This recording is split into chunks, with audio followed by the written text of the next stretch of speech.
नमस्कार दोस्तों, मैं एक सर्व चंद्रशेखर ओगले आपका अपने शेयर मार्केट यूट्यूब चैनल में स्वागत करता हूं। हम देखेंगे बैंक निफ्टी का वीकली एनालिसिस। यहाँ पे जो आपको चार्ट सामने नजर आ रहा है, इसको अगर आप गौर से देखोगे तो आपको एक नजर आएगा कि जहां से ये जो ट्रेंड लाइन शुरू हो रही है, इसको अभी तक कहीं पे भी ब्रेक नहीं किया है। आप देखो, इसके नजदीक आके मार्केट अप जाता है, फिर नजदीक आके मार्केट अप जाता है, और यहाँ पे भी सेम कार्रवाई हुई है, जिसको हम बोलते हैं कि मार्केट रिपीट द हिस्ट्री, मतलब मार्केट हिस्ट्री रिपीट करता है। तो वही यहाँ पे आपको देखने को मिला है।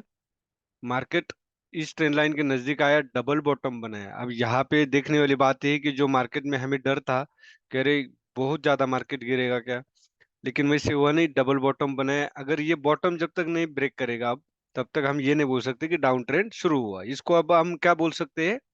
इसको हम बोल सकते हैं कंसोलिडेशन फेज। आरएसआई जो हमारा था, वो डाउन ट्रेंड में था। अब यहाँ पे अगर आप देखोगे तो ये देखो, ये जो ईएमए है, इसको ब्रेक किया आरएसआई ने अप साइड के लिए। सेम अगर आप यहाँ ट्रेंड लाइन बनाते हो तो आपको ये नजर आएगा कि ट्रेंड लाइन भी ब्रेक कर चुका है।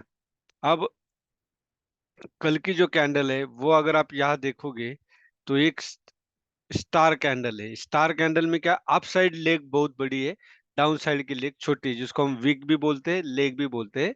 तो अप साइड की लेग ज्यादा बड़ी है। इसका मतलब क्या दिखाता है कि बाय सेलर्स इस कैंडल में ज्यादा है। और जो नीचे वॉल्यूम भी देखोगे तो वो आप देख सकते हो, दोनों प्रीवियस ग्रीन कैंडल से थोड़ा सा वॉल्यूम ज्यादा है, जो कि सेलर्स का वॉल्यूम है। लेकिन बात यह है कि यहाँ पे अगर आप देखोगे तो कैंडल फुल्ली बुलिश है। यहाँ पे एक कंसोलिडेशन फेज दिया है, उसके बाद मार्केट अप गया है। तो मेरी कहने का मतलब, प्रोबेबिलिटी अपसाइड जाने की ज्यादा है। क्यों है कि ये कैंडल क्या बोल रही है? कैंडल यही बोल रही है डबल बॉटम बनाया, या ढेर सारा 4 दिन का कंसोलिडेशन दिया, तब जाके ये जो हाई था, ये दोनों ब्रेक किया। अब और एक सेलर्स पॉइंट जो बचा है, नियरेस्ट स्विंग हाई जिसको ब्रेक करना बेहद जरूरी, वो है हमारा 46,890, मतलब 47,000 राउंड फिगर में। ये साइकोलॉजिकल रेजिस्टेंस बैंक निफ्टी में 500 को होता है, और निफ्टी में आजकल 100 का साइकोलॉजिकल रेजिस्टेंस होता है। ये कोई लिखित नियम नहीं है, ये एक्सपीरियंस के ऊपर बहुत सारे लोग बोलते हैं, और मैं भी वही बोल रहा हूँ जो मेरे एक्सपीरियंस के अनुसार। तो ये हो गया हमारा डेली का। अब हम आवरली में भी देखेंगे इसको। जो एनालिसिस हम करते हैं कि डेली और आवरली, इसके पीछे का रीजन ये है, इसको पहले बोलते क्या है, तो इसको बोलते हैं टॉप टू बॉटम एनालिसिस, और ये करना बेहद जरूरी है। अगर ये नहीं करोगे तो आपको ट्रेडिंग करना, इन्वेस्टमेंट करना बहुत मुश्किल हो जाएगा, और जिससे आपको लॉस ही मिलेगा। और उसके बाद आप लोग बोलोगे कि यार ये तो सट्टा है।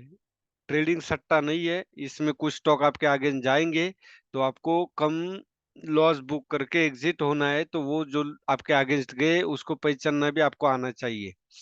अब आवरली में आप देखोगे तो आरएसआई देखो आपको क्लियरली अप साइड है। यहाँ पे देखोगे जो लोअर हाई लगा था, उसके बाद हायर लोज लगना शुरू हो गया। हायर लो मतलब अप साइड। अब अब यहाँ पे जो मैं बोलता हूँ कि जो प्रीवियस स्विंग हाई था, यहाँ पे जो था, मैं आपको निशानी करके दिखाता हूँ। ये जो स्विंग हाई था, ये भी बना, इसको ब्रेक करने के बाद अप साइड क्लोजिंग दिया, और इसको ब्रेक करने के बाद आप देख सकते हो ये एक पुल बैक हो सकता है, और यहाँ से मार्केट अप साइड जा सकता है, और जाना भी चाहिए। अब हम आवरली हो गया। अब 5 मिनट में सीधा ही चलेंगे कि हमारा ट्रेड कहाँ पे बन रहा था। अब ट्रेड के लिए अगर आप यहाँ देखोगे तो बहुत ज्यादा कंसोलिडेशन दिया था। यहाँ देख सकते हो आप, एज लाइक इसको हम ये भी बोल सकते हैं इनवर्स हेड एंड शोल्डर था। इसके ऊपर इस कैंडल पे हमने बाय करना था, क्योंकि आप यहाँ पे देखोगे तो वह, इस कैंडल को देखोगे आप तो ये देखो, ये जो प्रीवियस कैंडल का हाई ब्रेक किया था, यहाँ भी दो कैंडल बड़ी बनी थी जो प्रीवियस कैंडल का हाई ब्रेक किया था। तो इस कैंडल से ये हमें पता चला। और क्लोजिंग भी देखोगे तो ये ट्रेंड लाइन अगर आप करेक्ट मारोगे तो देखो, उसके नजदीक के हमें क्लोजिंग देखने को मिली है। और उसके ऊपर अगर हम यहाँ पे एंट्री करते और यहाँ हमारा स्टॉप लॉस लगाते तो हमें एक अच्छी मूवमेंट यहाँ पे मिल जाती। उसके बाद यहाँ पे ट्रेड कर सकते थे। अभी यहाँ पे ट्रेड करने के पीछे लॉजिक क्या था? क्योंकि पुल बैक आना बाकी था। अब पुल बैक कितना आएगा हमें नहीं पता।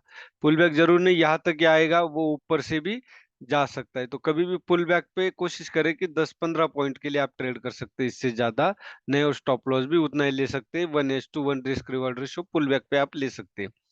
अब कल के लिए अगर हमें ट्रेड करना पड़े तो यहाँ ऑलरेडी 3-4 बार टच कर चुका है। आप यहाँ पे अगर ओपन होता है तो यहाँ पे एक ट्रेड ले सकते हो। स्टॉप लॉस ये यहाँ पे 46,300 का लगा सकते हो, या तो 46,290 का स्टॉप लॉस पे। अदरवाइज 46,550 ब्रेक करेगा तभी आप ट्रेड कीजिए। और 46,260 अगर ब्रेक करता है तो आप यहाँ डाउन साइड के लिए ट्रेड कर सकते हो। क्यों कर सकते हो? क्योंकि मार्केट आप देखो सीधी लाइन में अपसाइड आया है। यहाँ से देखो आप, सीधी लाइन में अपसाइड आया है।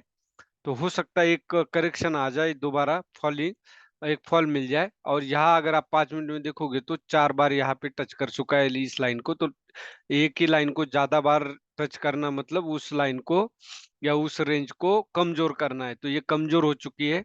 तो हो सकता है ये ब्रेक करे तो डाउन साइड ट्रेड करे, अदरवाइज 46,550 के ऊपर आप ट्रेड कर सकते हैं। ये हो गया हमारा बैंक निफ्टी का वीकली एनालिसिस।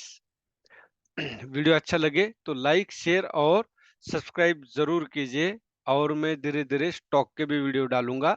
इस पे कोई बाय सेल रिकमेंड नहीं करता, आपको सिर्फ एजुकेशन पर्पज से, जिससे कि आपको डिसीजन लेना सीख सके और आप खुद ही डिपेंडेंट ना रहते हुए इंडिपेंडेंट बन जाए। धन्यवाद। जय हिंद, जय भारत।